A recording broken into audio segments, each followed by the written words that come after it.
Hello everyone, and welcome to Miss Milo's library. I'm so happy you're here today. We are going to be reading Beauty and the Beast, the Teapot's Tale.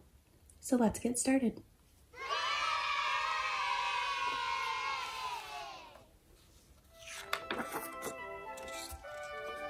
Hello, my name is Mrs. Potts. I wasn't always a teapot. Heavens, no. All of us in this castle were put under a strange spell some years ago by a powerful enchantress.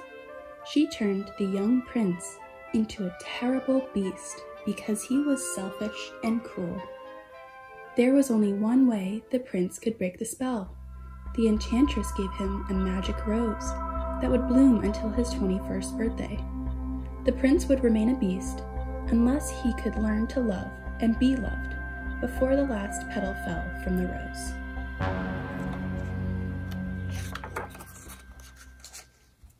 Lonely years passed while the beast hid from the world.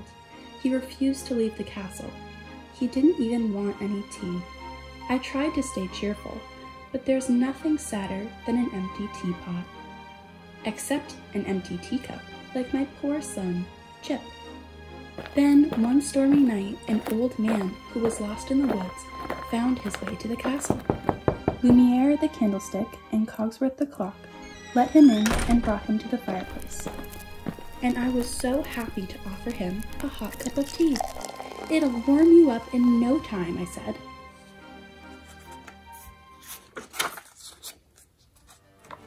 But the master was boiling mad.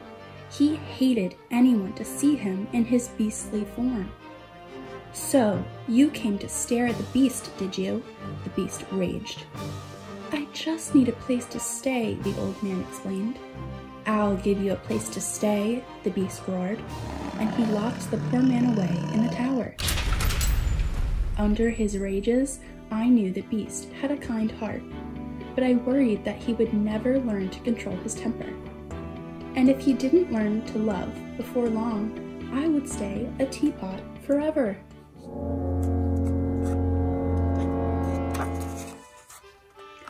Soon after the old man's arrival, Chip babbled.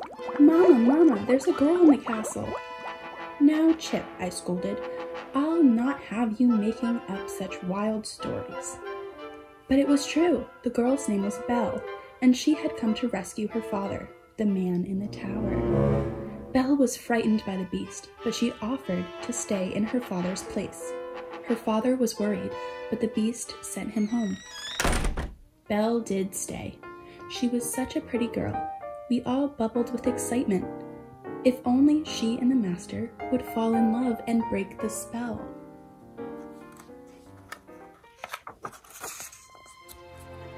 Chip and I went straight to Belle's room. It chilled me to the spout to see her so sad. We tried to cheer her up. "Things will turn out right in the end," I assured Belle. "You'll see." How the master raged when Belle refused to come down to dinner with him.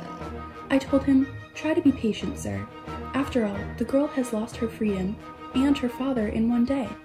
But the beast roared, "If she won't eat with me, then she won't eat at all."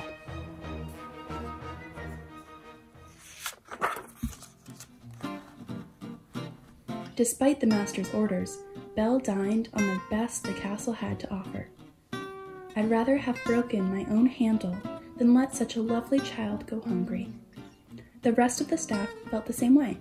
When Belle came downstairs later that night, we served her the most wonderful meal she had ever eaten. Lumiere and the others put on quite a show. Just having a guest made us overflow with joy. I warmed myself up and poured Chip full. We did our best to make Belle feel at home.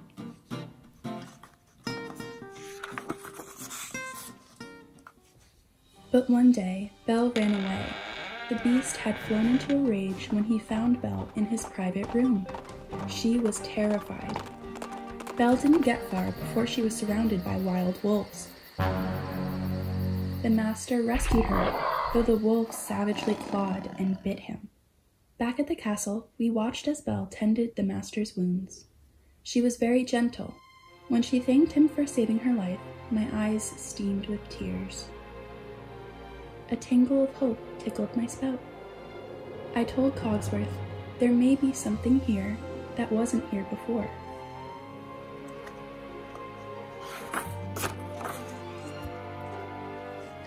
Indeed, there was. I nearly flipped my lid. For the first time in his life, the master wanted to do something special for someone else. Belle loved to read, so the master told her she could have any of the books in his wonderful library. Chip was too young to understand, but I knew the feelings between Belle and the master had changed. I felt all warm inside, even though I wasn't anywhere near the stove.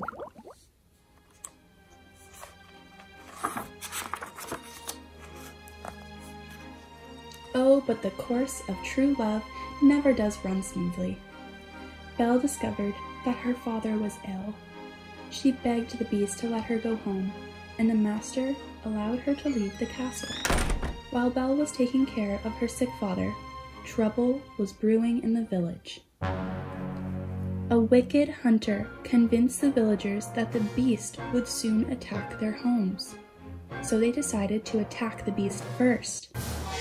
We heard the hunter shout, "Kill the beast!" The next thing we knew, the townspeople were storming the castle.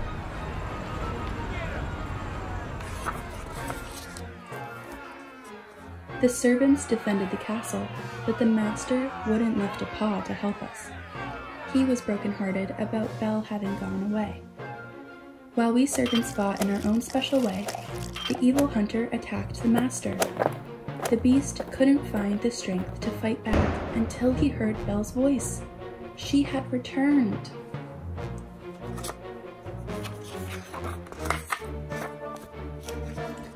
Before he fell from the castle wall, the hunter had stabbed the beast in the back. We all feared he would die. Belle leaned over the master and cried, "Don't leave me, I love you." But it was too late. Or was it? Suddenly, magic sparks filled the air. The beast seemed to float off of the ground.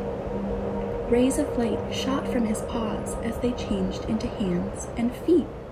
Right in front of my eyes, the master became a handsome prince. And I turned back into my old self again. And so did dear little Chip and everyone else in the castle. The curse over us was broken by the magic of true love.